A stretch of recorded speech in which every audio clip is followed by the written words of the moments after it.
unhinged and unstable than ever. If we give him total power, he'll put everything at risk. I'm Kamala Harris, and I approve this message. The Live 5 for 6 Skyview Network, sponsored by Terry Lambert Hyundai. It was a nice dry day other than a few sprinkles that came through, and now the clouds are starting to clear and we're getting ready for the sun to go down. Coming up, I'll have a look at your warm forecast as we head into Halloween. Right now on News Channel 6 at 6, budget season in Richmond County. What recommendations the new city administrator is making as your News at 6 starts now. Live from Television Park, this is WJBF News Channel 6 at 6.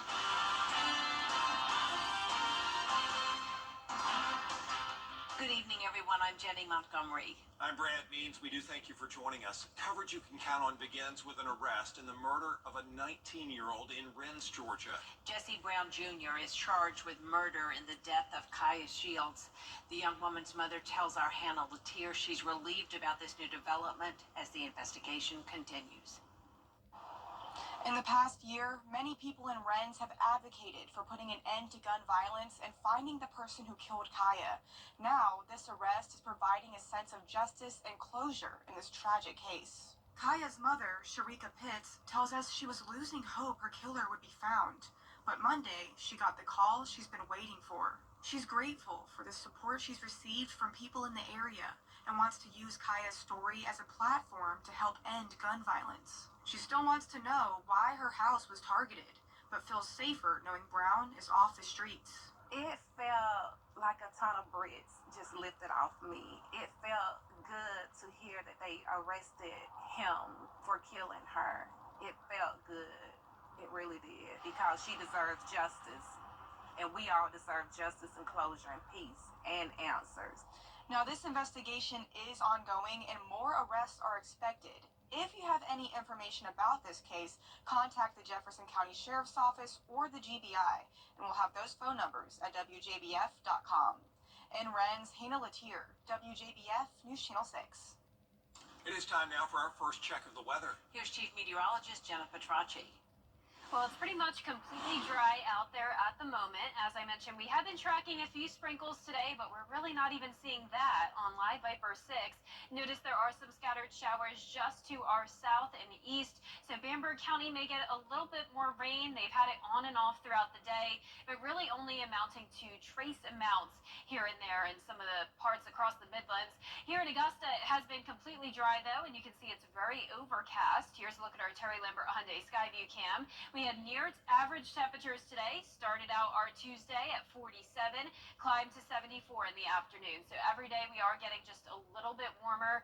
Yesterday we were around 70. The day before we were in the upper 60s, but some places did only top off in the upper 60s today, especially our South Carolina counties. 68 in Thompson, Augusta right now at 69. Louisville, you're at 70. Aiken only at 66. 69 in Gibson and 70 in Washington. As for satellite and radar, notice it's completely dry to the west of us with high pressure and control. Along the coastline, we do have these spotty showers, and those continue all the way down into Florida, where there's actually some heavier rain. But for the rest of your evening, things are looking good. We'll keep it dry, partly cloudy, and it will be mild. Temperatures only in the low to mid 60s. But then tomorrow morning, when you're headed out the door, we will fall to around 58 degrees, climbing into those mid 70s by lunchtime, and then topping off in the low 80s. Our next 3 days showing those temperatures staying warm as we go into Halloween, high of 83 degrees. But how long will these 80-degree temperatures last, and do we have another chance of rain? I'll have a look at your full 10-day forecast coming up. Back to you. All right, Jenna, we appreciate that. Some Augusta Utilities customers are wondering about their water bills after Hurricane Helene. Isabella Moody joins us live now from the Augusta Utilities building. And Isabella, a lot of people thought the bills would drop because the water was out after the storm. Jenny, people on social media have concerns about their water bill, wondering why it is so high. The Augusta Utilities director tells us that this bill is water usage from before the storm, not related to broken pipes. But they are adjusting the bill for those who may have had broken pipes during the storm. They are also making sure to take care of these issues. They just need to be aware. We're taking storm protocols. However, we just need to know about it. And so give us a call. We'll work with you on making sure that everything is okay as we transition back into normal operations around the city. They plan to do a system-wide credit due to the water being shut off for some time, but they want people to understand that it may take a while for it to roll through the billing system. Live in Augusta, Isabella Moody, WJBF News Channel 6. Back to you. Augusta leaders about to get to work on the budget. The city administrator presenting her recommendations for next year to commissioners. George Escala has the story. Tamika Allen has been administrator for 35 days, and most of that time she's been dealing with the city's response to Helene. So she's presenting a no-frills budget for 2025. It is a very bare bones budget, but I think it's time for us to start building our foundation again. And so as I present it to our governing body, we're going to have some tough decisions to make. Sheriff-elect Eugene Brantley requesting a $5.3 million increase for next year to increase deputy pay.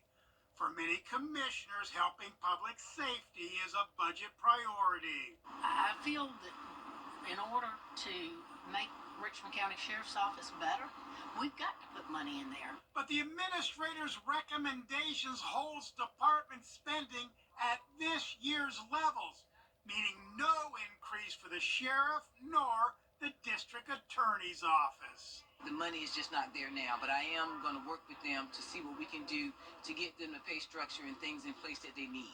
It's not the answer that I wanted, but at least, as long as we can sit down and talk about it, I think we could find something that we could agree on. Commissioners also with budget concerns for this year, approving an additional $14 million to cover the cost of debris removal and other damage caused by Helene. In Augusta, George Escala, WJBF News Channel 6. Historic Augusta announcing its annual endangered properties list today. The list includes a few neglected homes on East Avenue, the Bud Kelly Sullivan House, and the old Fifth Ward School. We also asked about the Weed School property. The city bought it last December, but things have been quiet since public meetings were held earlier this year. I don't think anything has happened with that recently. That could easily be certified rehab, and at one point we were talking with an owner about that, but a couple of times, a couple of owners. So at this point, it's just in limbo as far as I know. The president of Historic Augusta says that George Bush will be stepping down after 3 years on January 1st. He'll stay in the executive committee, and his replacement will be Preservation Committee Chairman Robert Malden.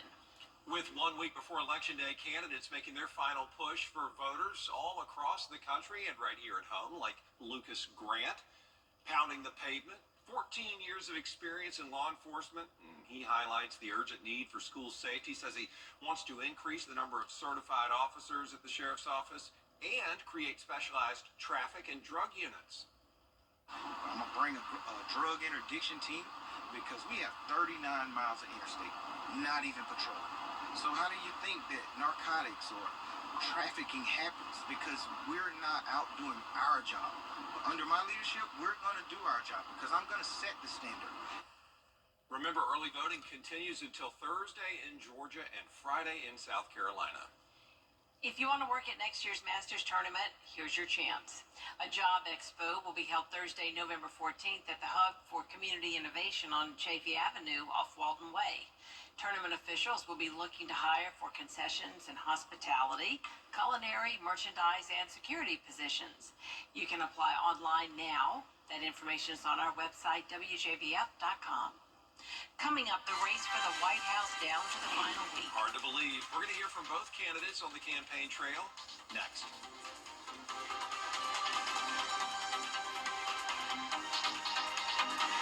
A live News Nation Brad. And Jen is back with another check of the weather. Well, we are warming right back up tomorrow. We had the brief cool down Sunday through today, but 82 for your Wednesday, 83 for Halloween. I'll have your full forecast when we return. You were just doing your job. Favorite news app is now even better with easier access to local news, weather, and streaming video. Download the News Channel 6 mobile app. Now, your most accurate forecast with WJBF Live 5/6. Welcome back. Well, you may have felt just a few raindrops today, especially if you're in places like Bamberg, Allendale, Barnwell, Aiken, Edgefield, and Saluda counties. That's where we've been tracking some sprinkles today. The western half of the CSRA has been dry. Notice in Burke County a little bit of activity forming, but definitely nothing that would amount to measurable rain. Here in Barnwell County, we're seeing some grain. Same thing around Denmark and Bamberg County, but even that isn't anything measurable. Out to the west of us, though, in Atlanta, abundant sunshine. Here's our Terry Lambert Hyundai Skyview cam. That's because high pressure is in control to the west of us, so it's really just our eastern half of our viewing area dealing with the cloud cover and those spotty showers due to this onshore flow. So we're watching these showers anywhere from around Wilmington down to Florida. It's definitely not much rain, though, so overall we are finishing out the month of October completely dry, other than a few places getting just trace amounts today. Upper 60s through low 70s temperature-wise, so we did make it to around average today, and tomorrow we'll be back to above average temperatures. Starting your morning around upper 50s, climbing to 80 degrees in the afternoon, a mix of sun and clouds. It will be a warm Halloween forecast, 83 degrees, and even at night, the temperatures won't drop too much. It'll be in the 70s when the kids are headed out trick-or-treating. Average high on Halloween is around 75 degrees. The coldest Halloween on record was 48. Can't imagine that. We've been nowhere near that. In fact, it's been pretty much above average for the majority of October. Over the weekend, we had high temperatures in the upper 80s. We won't get quite that warm again, but we will get into those low to maybe mid-80s Thursday and Friday. We'll have a brief drop-off down to the upper 70s over the weekend, but then we warm right back up into next week. So still not expecting any rain. Today was our best shot at it, and even that didn't really end up giving us much rainfall. So 0 inches still for the month of October. The rest of tonight, we're still going to see those sprinkles around, some clouds sticking around, and tomorrow morning when you're headed out the door, there could be some patchy fog, but completely dry conditions for our Wednesday. Here's tomorrow morning at 6 o'clock. We'll still have that easterly wind coming in, a little bit of sunshine in the afternoon, and then for your Halloween forecast, same exact thing. Completely dry, partly cloudy, and we're watching this cold front off to the west of us. Notice that looks pretty mighty as it heads into the Mississippi Valley, but then it falls apart a bit by the time it makes it to Alabama, and as it pushes into Georgia, it'll fall apart even more. So we're not expecting any rain from that. Also not expecting rain from the tropics. There are two areas that we're watching. It's looking more and more certain that these will not impact us if they even form at all. The next two names will be Patty and Raphael. Our low temperatures tonight will be in the upper 50s. Highs tomorrow will be in the low 80s. Here's a look at your 10-day forecast. A beautiful first week in November. So we're starting out November in the upper 70s, then quickly back into the low 80s, and we're expecting the month to still start out very dry. November. Yeah, it's definitely not looking like you'll need an umbrella anytime soon, but here's the winner anyway. That is Marie Harrell. Congratulations. Marie is from Appling, Georgia. She can pick up her umbrella here at the station and sign up to win yours on WJBF.com. All right, thanks a lot, Jenna. Coming up, basketball season is right around the corner. The Augusta University men's team gearing up to play Clemson in an exhibition. We're going to hear from the head coach of the Jags in sports. Morris Optician. I'm Kamala Harris, and I approve this message. You can't always choose the weather, but you can choose your weather app. Go with the most accurate and most trusted, the Live 536 mobile app. Download it today. Now, WJBF sports coverage you can count on. November is almost here, which also means basketball season. The adjusted Jaguars men's team will square off against the Clemson Tigers for an exhibition game. They face a challenging schedule early on with two Division I opponents, and Augusta U starts out with the Clemson Tigers, a team who made an Elite Eight run last year. However, they return not only experience, but overall size and strength. Head coach Dip Metris acknowledges the opportunity ahead and how it'll shape their season moving forward. Really well coached, physicality.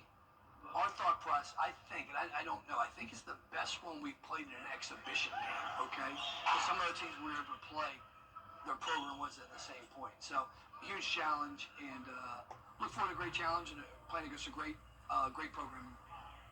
Tip-off set for Wednesday, 7 p.m. in Clemson, South Carolina.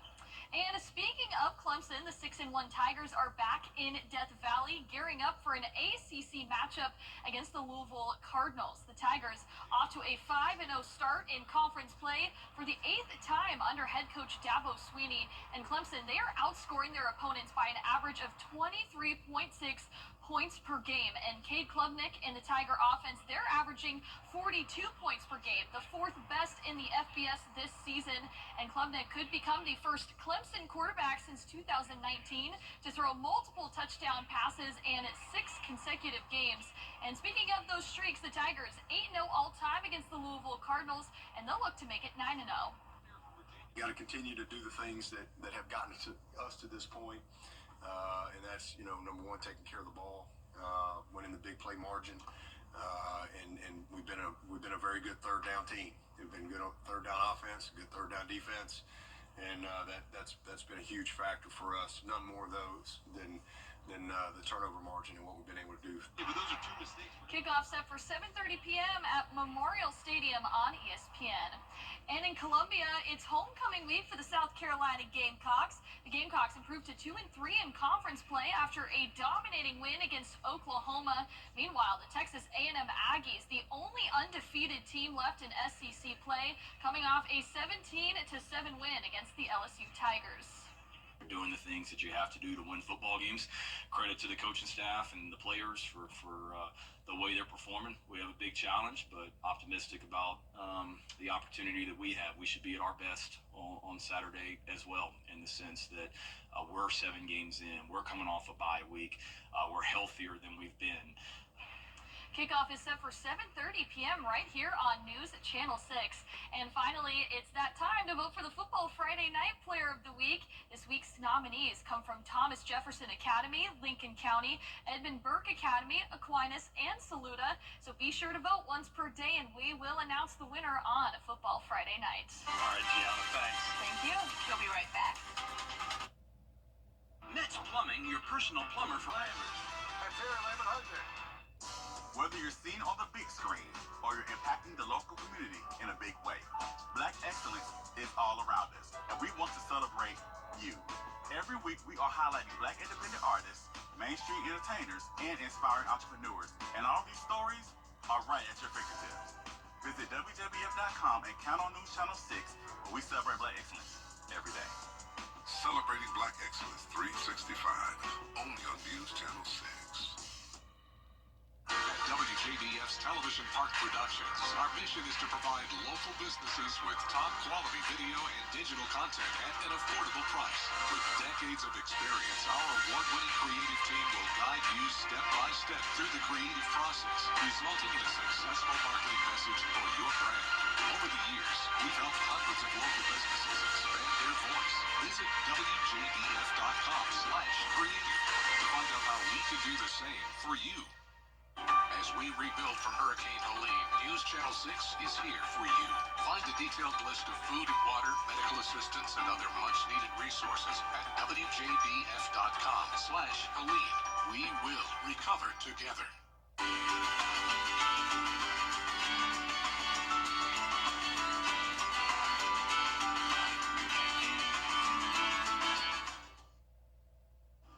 Well, today we made it to 75 degrees, but tomorrow we'll be all the way up to 82. 83 for your Halloween forecast. The low 80s continue into the first half of the weekend. Then next week we'll have a brief cool down into the upper 70s, but then right back to the low 80s dry over the next 10 days. Things got really freaky for some drivers in Arizona. A Michael Myers lookalike was seen walking between cars and knocking on car windows while everybody sat in gridlock. When one of the drivers started blasting the Halloween theme movie music, this guy really got into character. I would hate that. Seems unwise. I would hate Terrifying. it. Nope. Yeah, that's a no for me. And being trapped there, knowing you can't get out. Oh, No, I mean, like unwise by him. Unwise. In today's time. Hey, real quick, you've still got time to enter your house in our spookiest house contest on WJBF.com. Ooh, that's There exciting. are a lot of see houses all over the place really decked out for Halloween right now. All right, good information there. Thank you all for watching. We appreciate you. We'll see you again for News Channel 6 at 11.